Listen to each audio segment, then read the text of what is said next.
So, why don't you give us, because you know, obviously you didn't just wake up one day and say, I'm going to start a cidery, and then it happened. So actually, it did. No, that's it exactly didn't. It didn't happen at all. Yeah. Okay. No, it did not happen that way at all. I don't think it ever happens that way. Well, maybe it does. Well, it depends on how much money you have. Yeah, sometimes you're born into, you know, like an orchard, and you I feel like need buying another a use. cidery today. You know, I did my undergrad at Chapel Hill, got a master's in biology at UNC Charlotte.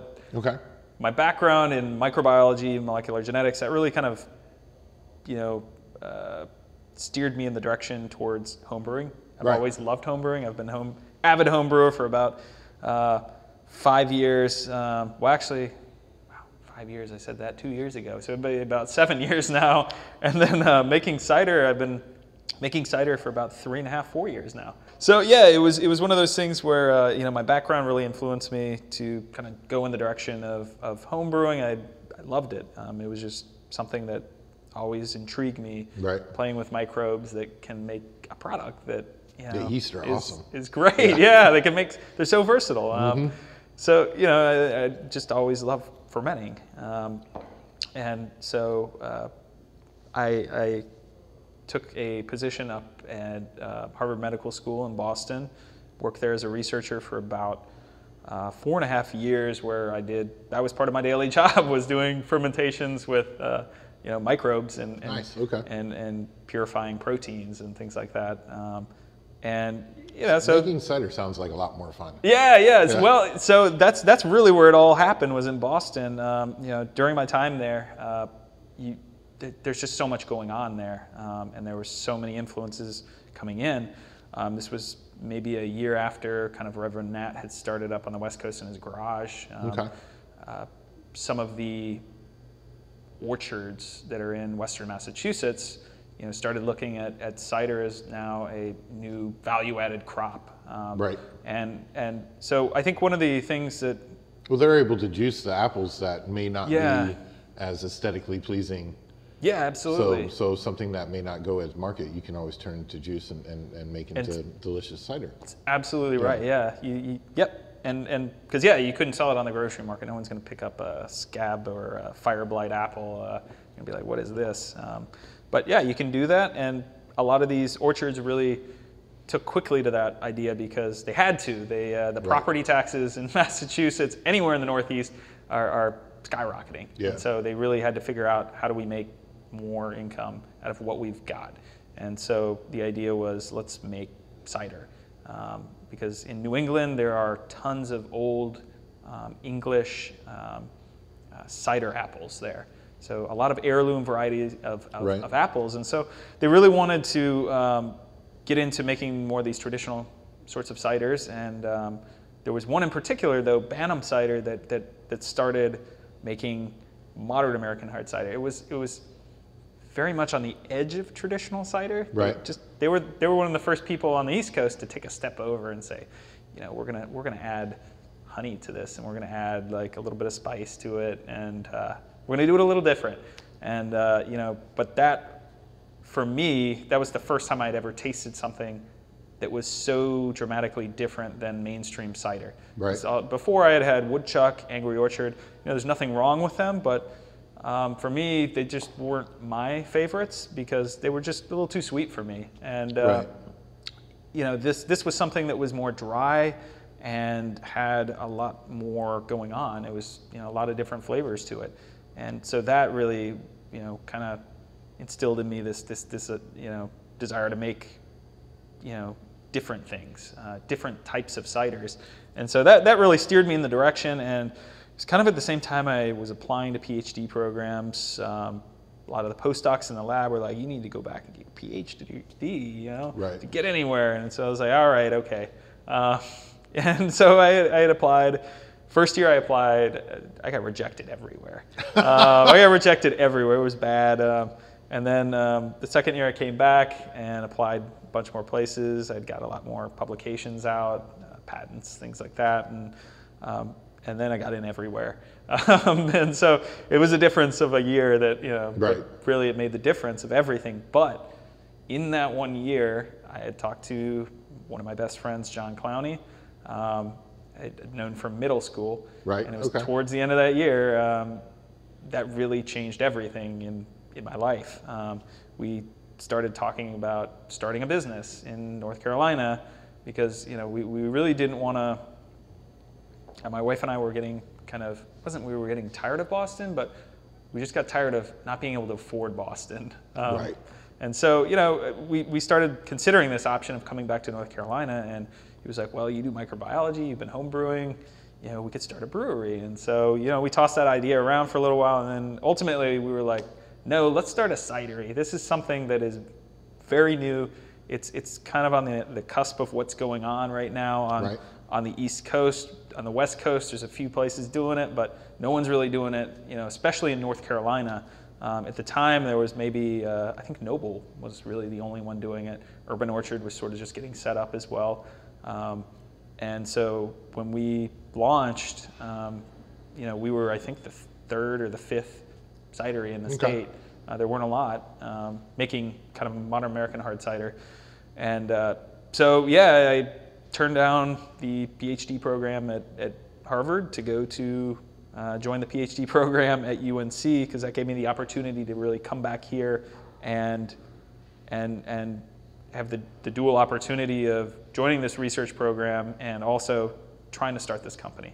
And I think it was kind of hedging my bets, because I didn't know if this thing was going to, you know, work or not. You just never know. Like yeah, so I joined like an ag biotech lab, and you know that was a really cool lab to join, because you learn a lot about different agricultural products and things. And so, you know, that kind of got me looking at apples and stuff a little more while I was starting this up. And then you know, we went out for financing, and it took us a while to get financed, and we ultimately did. And then we created, we didn't get enough money to buy stainless steel and all the fancy sort of equipment we wanted. So we came up with a system that was very unique. And using that system, we're able to create, you know, a lot of products that are very unique as well. And you know, so yeah, it was about 9 months ago that, you know, I quit the PhD program at UNC, jumped into this full time, and the rest is history. It's just been, you know, making cider the whole time. It's a lot of hard work, a lot of hours, but it's been really rewarding. You know, seeing everybody come out, you know, and really enjoy the ciders, enjoying something unique, different. Yeah, it's really awesome. Currently, in this location, which is great, you guys are being forced to move. Yes. For the new police station that they're building. That's correct. Yeah. So, yeah. Why don't you tell us a little bit about the challenges there? And I know you have a campaign to try to raise some funds. We do. So, yeah, we knew it was a possibility that this could happen. You know, when we came in here, it was one of those things where it was a very, very remote chance. The landlord had talked to us. He said, yeah, this idea of building the Durham Police Department headquarters here, it's been talked about for 5 years. They've got 100 locations that they're looking at, and it seems to be all talk. And then, you know, about 3 months ago or so, he comes and he says, so they've narrowed it down, and you know, there's like 10 locations, and this is still one of them. And then that's what really got us worried. And then finally, they started doing soil testing and all that, and you know, then the city council voted, and you know, they chose this site. You know, but we knew it was somewhat of a risk, but it's just a remote risk. And this was really the only place we could afford at the time. Had kind of what we needed in a space, you know, industrial, primarily low rent. You know, getting off the ground, you've got to have low rent. And in Durham, the prices keep going up everywhere. So this was good for us. And but what it didn't have were a lot of the utilities and fixtures we needed. So we invested about $20,000 into the space, just upgrading electrical, natural gas, water, to make it adequate for what we wanted to do here, make cider. And you know, now we're having to relocate, and none of the things that, you know, none of that money that we put in, you can't bring that infrastructure with you. No, no, it just gets bulldozed with the building. So it's for us, that represents a significant portion of our entire investment into this operation, that was all personal. We raised all the money we raised in the beginning, we raised either out of our own pockets or through a loan that we took out with our houses against it. Right. Literally, we have everything on the line trying to fund this operation. And that was really heartbreaking, knowing that you're going to lose a huge percentage in this space. And so the idea was, let's see if the community can help us, cover these costs that, we'll move to a new spot and it'll just pay for the basic utilities to get us up and operational again. Right. We'll move all of our equipment and stuff. So, what's the base level funding? And it's about $25,000 for the new spot we're in, or the new spot we're looking at. We've narrowed it down to there was about 6 locations. We've got one that really is ideal. I know you haven't decided on a location yet, Yeah. but are you trying to stay in East Durham? East Durham was very supportive of us, and, Right. and we didn't have a lot of money, and they supported us. And the Kickstarter is very much proof of this.